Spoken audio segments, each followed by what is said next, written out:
Bonjour à tous. Dans ce 5e épisode sur le livre de Michael Huemer, je vais vous parler du type d'erreur qu'il nomme Inappropriate Idealization. Il écrit « Parfois nous inventons des scénarios idéalisés ou discutons de scénarios réels de manière idéalisée. C'est-à-dire que nous faisons une généralisation abstraite des limitations physiques que nous savons appliquer dans le monde réel, mais que nous considérons comme neutres pour le problème central. Et parfois, lorsque nous faisons cela, nous nous trompons sur ce qu'est un détail négligeable. Parfois, les détails que nous négligeons sont en fait essentiels au problème.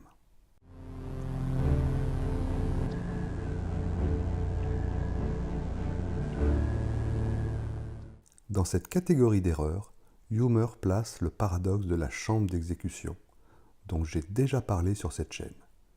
Je vous rappelle le paradoxe. Dans l'expérience de pensée de la salle d'exécution, nous imaginons une pièce de capacité infinie. Tout d'abord, un groupe de 10 personnes est amené dans cette salle. Une paire de dés est jetée devant leurs yeux. Si un double 6 sort, ils sont tous fusillés. Sinon, ils quittent la salle en toute sécurité et un nouveau groupe, celui-ci contenant une centaine de personnes, est poussé dans la salle.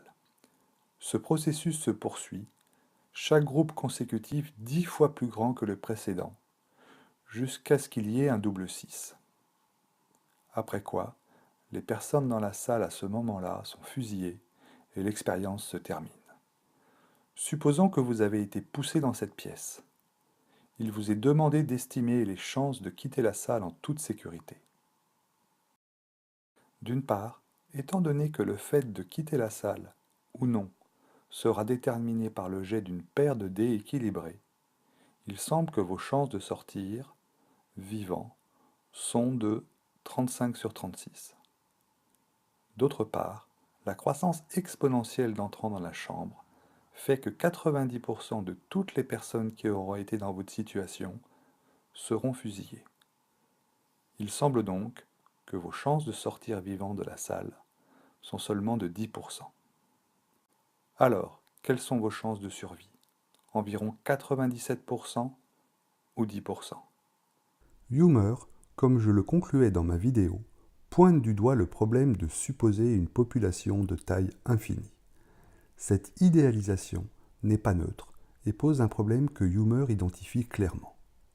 Pour ma part, je l'expliquais ainsi. Les hypothèses, le nombre de participants est infini, et, supposons que je sois poussé dans la salle d'exécution, sont incompatibles.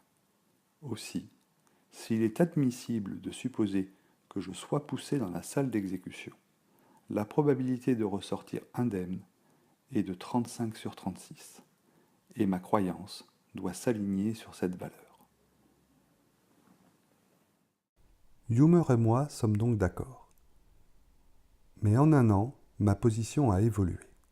Je reste d'accord avec mon analyse de l'époque et celle de Huemer sur la critique de l'infini. Mais dans le cas d'une population finie, la question est plus complexe. Supposons qu'un ami en dehors du jeu soit au courant de votre situation, et décomposons l'information. Premièrement, il apprend que je suis poussé dans la salle. Deuxièmement, il apprend à un autre moment que le jeu s'est terminé par un double 6. De son point de vue, quelle probabilité doit-il donner à ma survie au fur et à mesure que les informations lui parviennent? De l'information 1, il semble raisonnable d'attribuer une probabilité 35 sur 36 que je sorte indemne de la salle. Maintenant, sans savoir ce qui s'est passé pour mon groupe et sans savoir si d'autres groupes sont entrés dans la salle après moi, on lui apprend qu'un double 6 est sorti. Cette information lui apprend de fait que 90% des entrants ont été tués. Que doit-il penser maintenant quant à ma survie?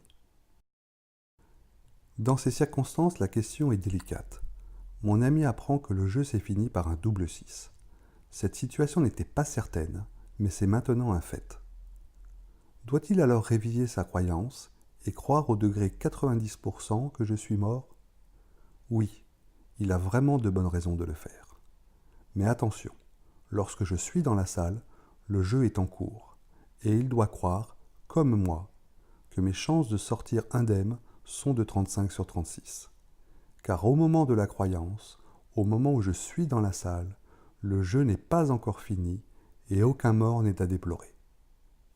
Voilà mon point de vue aujourd'hui. Lorsque je suis dans la salle, je dois rationnellement croire que j'ai 35 chances sur 36 de sortir indemne du jeu. Même s'il devait s'avérer dans le futur que le jeu s'est terminé de facto par un double 6 et que 90% des entrants dans la pièce seront morts. En idéalisant une population infinie, on rend théoriquement le futur prévisible, mais également ma présence dans la salle inadmissible. En revanche, avec une population de taille finie, le futur reste incertain et ma croyance doit rester de 35 sur 36.